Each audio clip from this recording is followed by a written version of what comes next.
कि महान पिता धन्यवाद देते हैं आज के सुंदर बाइबल अध्ययन के लिए। खुदावन जो आपने हमारे जीवन में दिया है, धन्यवाद पिता। हर एक को बड़ी बरकत आशीष कर यीशु नाम से मांगते हैं, आमीन। हम पढ़ेंगे लेवी व्यवस्था 10 अध्याय। तब नादाब और अबीहू नामक हारून के 2 पुत्रों ने अपना अपना धूपदान दिया और उनमें भारी आग भरी और उनमें धूप डालकर उस ऊपरी आग की जिसकी आज्ञा यहोवा ने नहीं दी थी यहोवा के सन्मुख आरती दी। तब यहोवा के सन्मुख से आग निकलकर उन दोनों को भस्म कर दिया और यहोवा के सामने मर गए।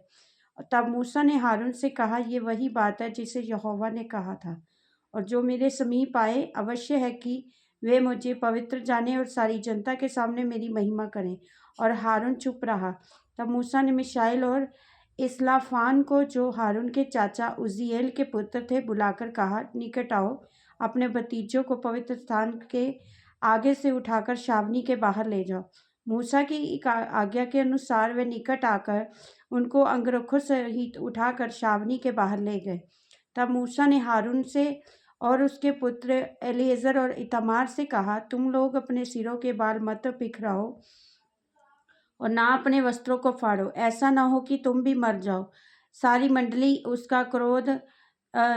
मंडली पर उसका क्रोध भड़क उठे। परंतु वे इस्राएल के कुल के घराने के जो लोग तुम्हारे भाई बंधु हैं, यहोवा की लगाई हुई आग पर विलाप करें। तुम लोग मिलाप वाले तंबू के द्वार के बाहर ना जाना, ऐसा ना हो कि तुम मर जाओ, क्योंकि यहोवा के अभिषेक का तेल तुम पर लगा हुआ है। मूसा के इस वचन के अनुसार उन्होंने किया।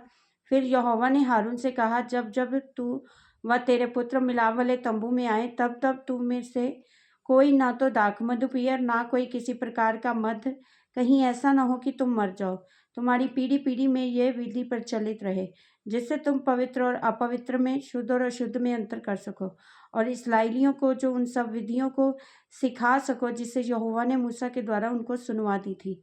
फिर मूसा ने हारून से और उसके बचे हुए दोनों पुत्र इतामार और एलीएजर से भी कहा, यहोवा के हव्य में से जो अन्न बलि बचा है उसे लेकर वेदी के पास बिना खमीर खाओ, क्योंकि वे परम पवित्र है। तुम उसे किसी पवित्र स्थान में खाओ। वे तो यहोवा के हव्य में से तेरा और तेरे पुत्रों का हक है, क्योंकि मैंने इसी की आज्ञा पाई है।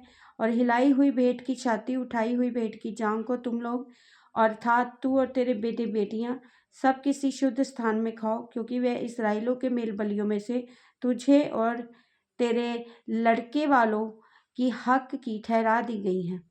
चर्बी के हव्य समेत जो उठाई हुई छांग और हिलाई हुई छाती यहोवा के सामने हिलाने के लिए आया करेगी, ये भाग यहोवा की आज्ञा के अनुसार सर्वदा की विधि व्यवस्था से तेरे और तेरे लड़के वालों के लिए है। फिर मूसा ने पाप बलि के बकरे जो ढूंढ डांड की, तो क्या पाया कि वे जलाया गया है। सो एलीआजर और इतामार जो हारून के पुत्र बचे थे, उनसे वे क्रोध में आकर कहने लगा कि पाप बलि जो परम पवित्र है, जिसे यहोवा ने तुम्हें इसलिए दिया है कि तुम मंडली के अधर्म का भार अपने पर उठाकर उनके लिए यहोवा के सामने प्रायश्चित करो। तुमने उसका मांस पवित्र स्थान में क्यों नहीं खाया? देखो, उसका लहू पवित्र स्थान के भीतर तो लाया ही नहीं गया। निसंदेह उचित था कि तुम मेरी आज्ञा के अनुसार उसके मांस को पवित्र स्थान में खाते।